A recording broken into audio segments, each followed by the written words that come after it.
Now you know in water, in plant, water, mineral, and carbon dioxide are the raw material for the synthesis of food. Do you also know how the plant obtain these raw material from the surrounding and how they transport them to the food factory of the plant? Water dissolved minerals are absorbed directly from the soil through the roots and sent to the leaves by the means of small vessels present in the stem. These the branches and the leaves, they form a continuous path for a water and mineral to reach leaf. Likewise, carbon dioxide taken in through the tiny or small pores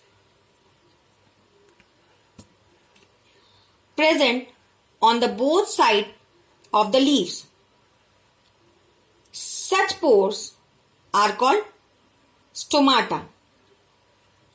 These pores are surrounded by guard cell. After reaching to the leaf, CO2 and water react in the presence of sunlight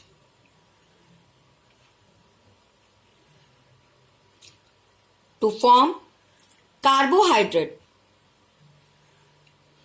ultimately converted into starch, which gets stored in the different parts of plant. Therefore, the first formed product during photosynthesis is starch. Starch is also an example of carbohydrate. In this, oxygen is also released. Therefore, the process of photosynthesis can be represented as carbon dioxide plus water in the presence of chlorophyll and sunlight gives carbohydrate and oxygen.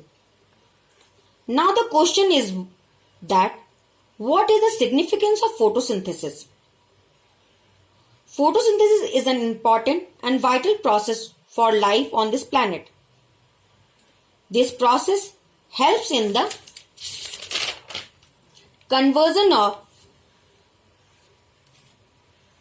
solar energy into organic matter.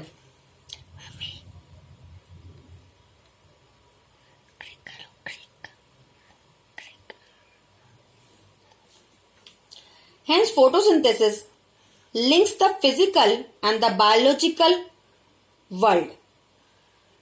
It is the primary source of organic food for all the living forms, either directly or indirectly. It also helps in purifying air and maintaining the balance of oxygen and carbon dioxide in the ecosystem. Student, now let us know about those plants which does not have chlorophyll and cannot synthesize their own food. Just think about how do they survive and from where do they derive nutrients. As we have learned from the module that these plants derive food from other plants and the animals, and this type of mode of nutrition is called heterotrophic. Heterotrophic nutrition. There are 4 types of nutrition.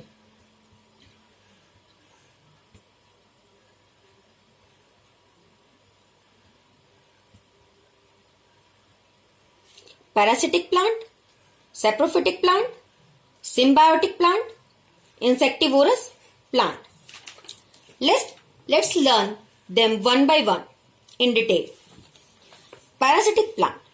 Plant which obtain their food directly from other plant are known as parasitic plant, and those plants from which they obtain food are known as host. You might have seen Kaskata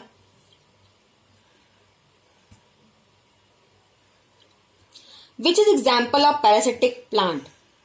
It coils around the stem and branch as a yellow tubular structure. You will be surprised to know that it does not contain chlorophyll.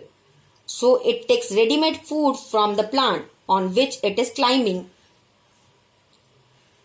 And the plant with which it climbs is called host. So the plant is the host and the cuscuta is parasitic plant. When you go to the vegetable shop, you might have seen packets of mushroom sold.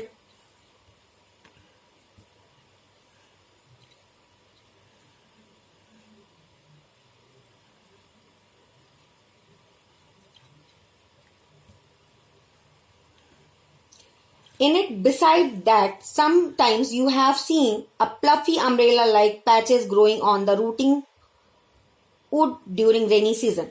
But do you know what these organisms and how they get nutrition? Student, these organisms are commonly called fungi and they get their nutrition from dead and decaying material.